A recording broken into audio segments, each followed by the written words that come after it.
I want to actually break down what a black hole is made of, like the parts, because everyone pictures it as a black dot and calls it a day. But there's real structure to these things, layers, and it's way cooler than a dot. I did not major in physics. I'm a guy with a marker. Let's build one from the outside in. Start with the part you've actually seen in every photo, the glowing ring. This is the accretion disk, and here's my first honesty note. It's not technically part of the black hole itself. It's stuff, gas, dust, shredded stars, whatever wandered too close. It doesn't just fall straight in, it spirals, like water circling a drain, and as it spirals, it packs together, rubs against itself, and heats up to millions of degrees, hot enough to glow white hot and blast out light and X-rays. That's the whole reason we can photograph black holes at all. The black hole gives off nothing but the traffic jam of doomed matter around it that lights up. So when you see a black hole picture, you're really looking at the glow of stuff about to die. Move inward and you hit the famous one, the event horizon. This is the black in black hole, and it's the point of no return. Cross it and you can never come back out. Not because it's hard, but because getting out would mean going faster than light, and nothing does. So you're just in forever. The thing that messed me up, it's not a surface. There's nothing there to touch, no shell, no membrane. It's an invisible line in space, a boundary marking where escape becomes impossible. You could cross it and not feel a thing in the moment. No bump, no barrier.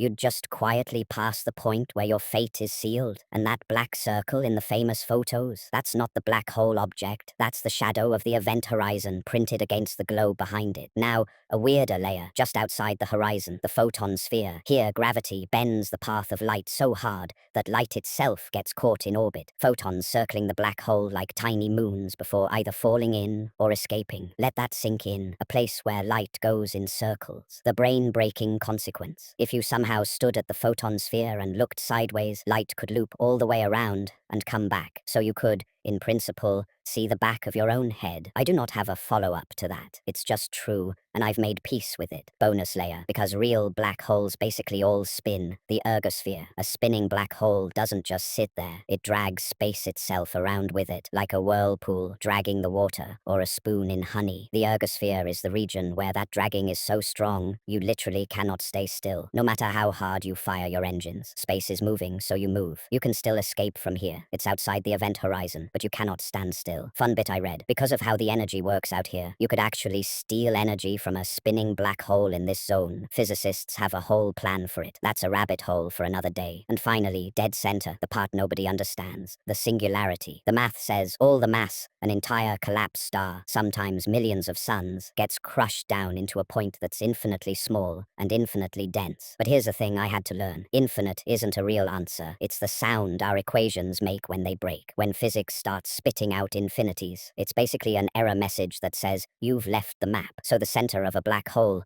is genuinely one of the only spots in the universe where our best science just stops. General relativity and quantum mechanics start screaming at each other, and neither wins. Anyone who tells you exactly what's at the center is guessing, including, respectfully, the smartest people alive. So a black hole isn't a dot. From the outside in, the accretion disk, the glowing traffic jam of doomed matter, the photon sphere, where light gets stuck orbiting, the ergosphere, where space itself gets dragged around, the event horizon, the invisible line of no return, and the singularity, the shrug at the center where physics gives up. Not bad for a guy who didn't major in this. Turns out the scariest object in the universe has actual anatomy, and half of it we understand, and the coolest half we don't. Thanks for watching. Subscribe if you want more of me confidently explaining things I barely grasp. See you next time.